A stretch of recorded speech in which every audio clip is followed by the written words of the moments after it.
So, dahil weekend nga ngayon, is nagtawag ako ng professional cleaner na maglilinis sa aming buong bahay.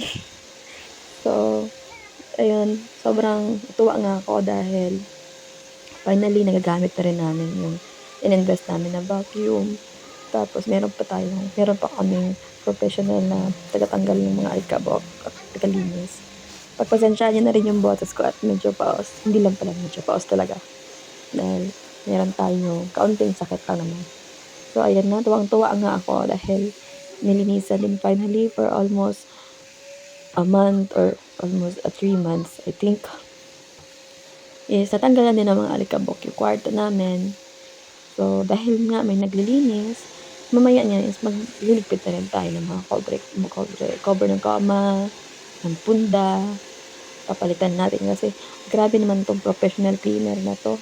Hindi gumamit ng anong pwedeng patungan. Talagang nag-apak-apak pa siya sa mga kama. Pagkapalit ko pa lang actually yan.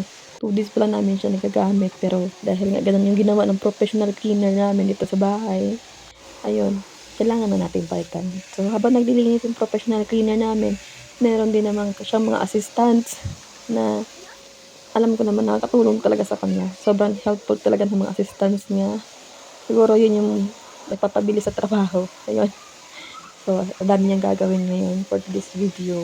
So, yan na muna yung ginawa niya. Yung 2 kwarto, tanggalan ng mga alikabok dahil panay bahing na yung mga kiddos namin dito at kami din mismo is naramdaman na rin namin na kailangan na talagang gamitin yung mahiwagang vacuum para tanggalin yung mga alikabok. Hindi na kaya ng punas-punas at walis-walis ng mga alikabok. Kailangan na talagang tumawag ng professional cleaner kung pa-schedule. So, yun. Hanggang sa nagulat ako, naghubad na siya ng damit kasi nainitan nga. Hindi ata sanay ito sa mainit kaya ayun, mas professional siguro siya kung at mas magaling maglinis kung wala yung t-shirt niya. So ayun, pinakita pa nga sa akin, gano'n siya kayabang na ipakita yung pinaghirapan niyang alisin.